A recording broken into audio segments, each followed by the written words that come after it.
ব্যক্তি স্বার্থে রাজনীতি করার অভিযোগ করত প্রাক্তন মুখ্যমন্ত্রী মমতা বন্দ্যোপাধ্যায়ের বিরুদ্ধে। তাই বলে শহীদদের নিয়েও রাজনীতি। 1993 সালের 21 জুলাই যুব কংগ্রেস মহাকরণ অভিযান ও পুলিশের গুলি চালনা সংক্রান্ত সুশান্ত চট্টোপাধ্যায় কমিশনের রিপোর্ট সোমবার বিধানসভায় পেশ করলেন মুখ্যমন্ত্রী শুভেন্দু অধিকারী। আর তাতেই প্রতারক মমতার পর্দা ফাঁস হয়ে গেল রাজ্যবাসীর সামনে, এমনটাই মত রাজনৈতিক কারবারিদের।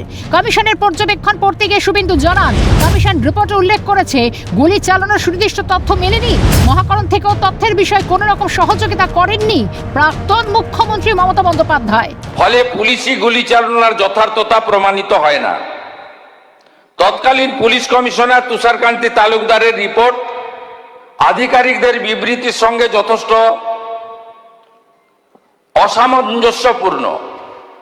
তৎকালীন পুলিশ কমিশনার প্রকাশ্যে অস্বীকার করেছেন, বিতর্কিত করেছেন এবং কার নির্দেশে পুলিশ গুলি চালানো হয়েছিল সেই প্রকৃত তথ্য প্রকাশ করতে অস্বীকার করেছেন।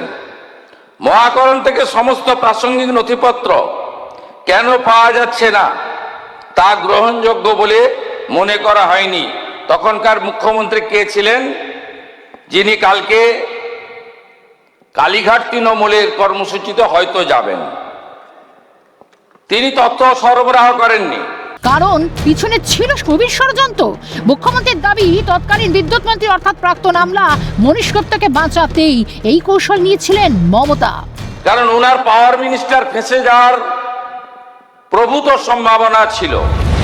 1993 সালের ঘটনার দিন তৎকালীন স্বরাষ্ট্র সচিব মনীশ গুপ্তের নির্দেশে গুলি চালনার ঘটনা ঘটে বলে অভিযোগ ওঠে। কিন্তু তৃণমূল সরকার ক্ষমতা আসার পর সেই মনীশ গুপ্তকে নিজের মন্ত্রিসভায় বিদ্যুৎ দপ্তরের মন্ত্রী করেন মমতা।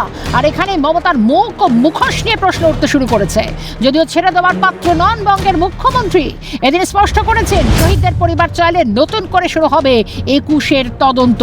আর সেই তদন্ত হলেই হয়তো দুধ কা দুধ আর পানি কা পানি বেরিয়ে আসছে। শহীদের মৃত্যু সেন্টিমেন্ট নিয়ে যেভাবে রাজনীতি করে গিয়েছেন মমতা অ্যান্ড কোম্পানি, তাও হয়তো প্রকাশ্যে এসে যাবে। যে রাজনীতি মানুষের কান্না বোঝে না, বোঝে শুধু স্বার্থ, সেই রাজনীতি শকুনের রাজনীতি ছাড়া কিছুই না। আর সেটাই করে দেখিয়েছেন মমতা বন্দ্যোপাধ্যায়। সতীর্থকে বাঁচানোর জন্য কমিশনের রিপোর্টই প্রকাশ্যে আনেনি। আর মুখ্যমন্ত্রী শুভেন্দু অধিকারী সেই কাজ করে দেখানোই খুব খুশি বহু তৃণমূল নেতা। আর তাদের মুখ্যমন্ত্রী যা করতে পারেননি বা করেননি আর কি, সেটাই করে দেখিয়ে মমতার নির্লজ্জ রাজনীতির পর্দা ফাঁস করলেন বাংলার মুখ্যমন্ত্রী। এই ঘটনার জল এখন কোন দিকে মন নেয় সেটা তো সময় বলবে। Bureau report, Calcutta news.